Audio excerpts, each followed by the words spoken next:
গায়ের রং কালো ছিল বলে কিছুতেই বিয়ে হচ্ছিল না। অনেক অনেক জায়গা থেকে দেখতে এসেছে আমাকে। পাত্রপক্ষের কিছুতেই পছন্দ হয় না। যতই লেখাপড়া শেখো, যতই গুণের গুণান্বিত হও না কেন, ওই একটাই সমস্যা, গায়ের রং। এদিকে বাবা মায়ের তো চিন্তার শেষ নেই।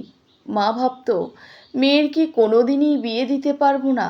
কত ঘটক যে কত পাত্র এনেছিল, এই জীবনে তার হিসেব রাখতে পারিনি।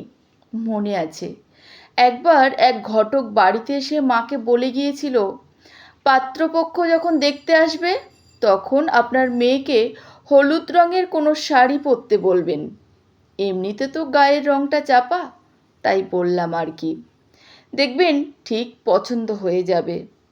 তারপর থেকে যখনই পাত্রপক্ষ দেখতে আসতো আমি হলুদ রঙের শাড়ি পরেই বসতাম।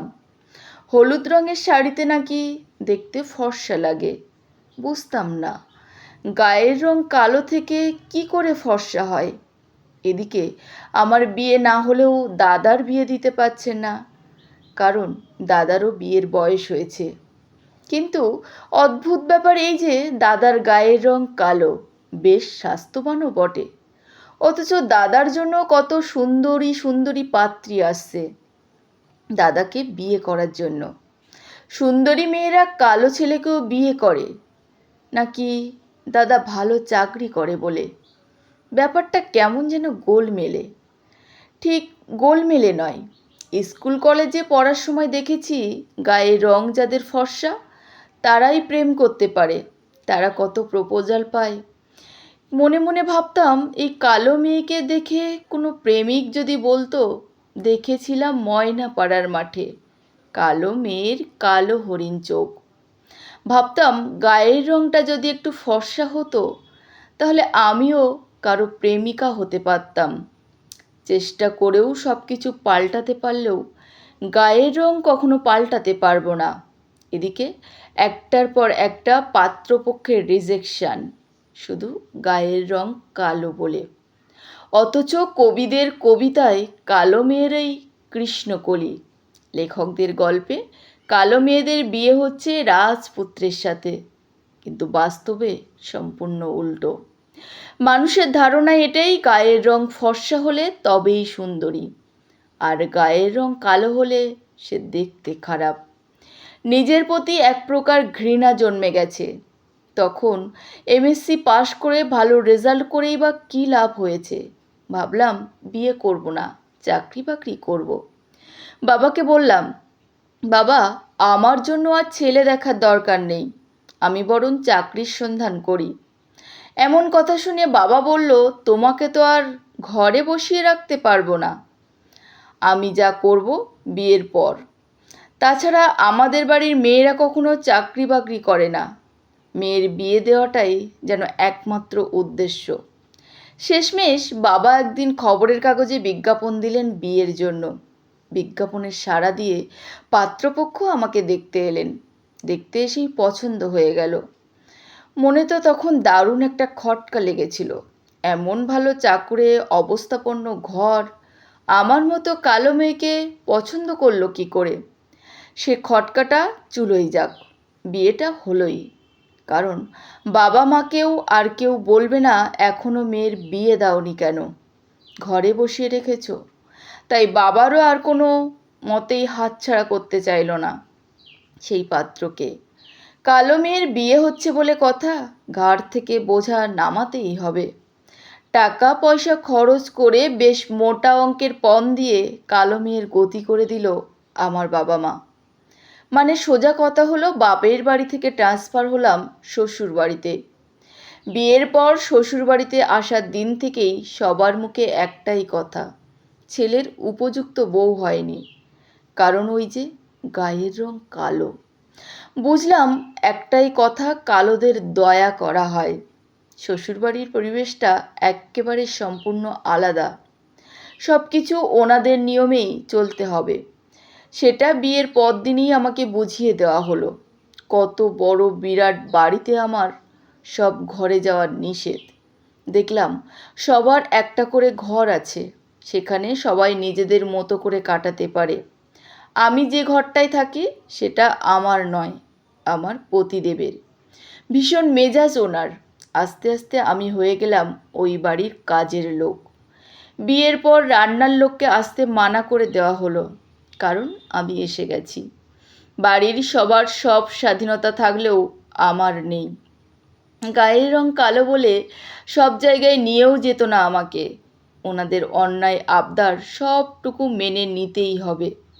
মোটামুটি 1.5 বছর এভাবেই কাটলো। কিন্তু এভাবে আর কতদিন? বাড়িতে মাকে সব জানালাম।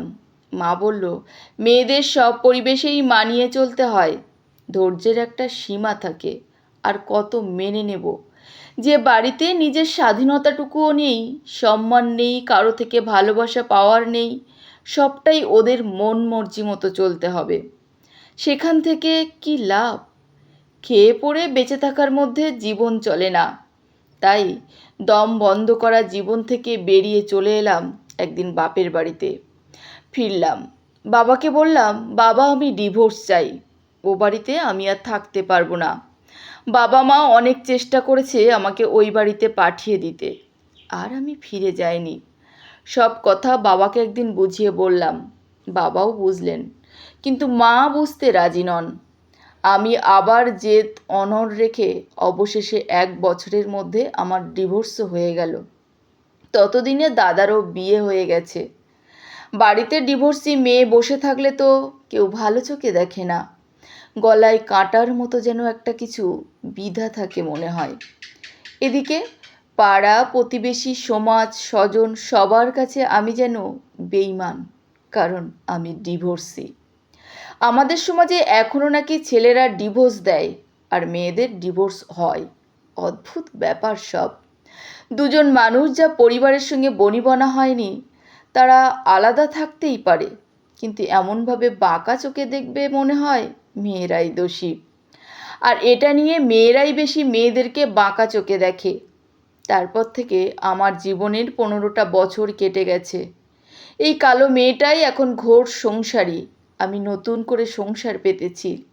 কালো মেয়েরও যে সব কিছু পারে। আমার এখন একান্নবর্তী পরিবার, 2টো কুকুর, 5টা বিড়াল, 12টি পাখি, আর আমি অবশ্যই পশু পাখি দেখার জন্য একজন আছে, যাকে আমি দিদি বলে ডাকি। কারণ ওই দিদিও একা, স্বামী সন্তান কেউ নেই, আমাদের বাড়িতেই থাকে। তাছাড়া এত কিছু দেখভাল করার সময় কোথায় আমার? কারণ আমাকেও সরকারি দপ্তরে বড় একটা পদ সামলাতে হয়, আবার এদিকে একটা এনজিও চালাই। বাস্তবতার জীবন নানা কাজের মধ্যেই আনন্দে কেটে যায়। আসলে সব কিছুর জন্য চাই মনের জোর। কে বলেছে মেয়েরা পারে না? ডিভোর্স হওয়ার পর বাড়িতে থেকে বেরোতাম না। তারপর ভাবলাম নিজেকে ঘুরে দাঁড়াতেই হবে, নিজের একটা চাকরি জোগাড় করতেই হবে। চাকরির জন্য নিজেকে প্রস্তুত করতে লাগলাম। টানা 2 বছর কঠোর পরিশ্রমে চাকরিটা আমি পাই। চাকরি পেয়ে বাবার বাড়ি ছেড়ে চলে আসি ভাড়া বাড়িতে। তারপর আস্তে আস্তে 3 কাঠা জায়গা কিনি। সেই জায়গার উপর আজ আমার একটা দোতলা বাড়ি, যেখানে 4-4টে ঘর, সব কটা ঘরই আমার। আর এই বাড়িতেই সংসার পেতেছি পশু পাখির সাথে। আজ আর কেউ কালো বলে অপমান করে না, চারিদিকে শুধু আলো আর আলো। কালো মেয়ের ঘর যে এত আলো হতে পারে আমি কি কখনো জানতে পেরেছিলাম? একটা ব্যাপার বুঝেছি, জীবনে বাঁচতে গেলে লড়াইটা করতে হয়। নিজের সাথে বারবার হেরে যাওয়ার সংকেত আসবে। সমাজের কিছু মানুষ আছে যারা নিচে নামাতে থাকবে, কিন্তু দমে গেলে তো চলবে না। পাশে থাকবে না কেউই। একটা ছেলে যতক্ষণ না প্রতিষ্ঠিত হয় ততক্ষণ তার বিয়ের কথা ভাবা হয় না। তাহলে মেয়ের ক্ষেত্রে কেন সেটা হবে? আগে মেয়ে প্রতিষ্ঠিত হোক, তারপর মেয়েরও তৈরি করুক নিজের টাকার বাড়ি। তবে ছেলের বাড়ি না থাকলে যেমন ছেলের বিয়ে হয় না, তেমনি প্রত্যেক বাবা মায়ের উচিত মেয়ের বিয়ের আগে তার একটা আলাদা বাড়ি করে দেওয়া, কিংবা বাপের বাড়িতেও মেয়েটির জন্য একটি ঘর অন্তত নির্দিষ্ট থাকুক।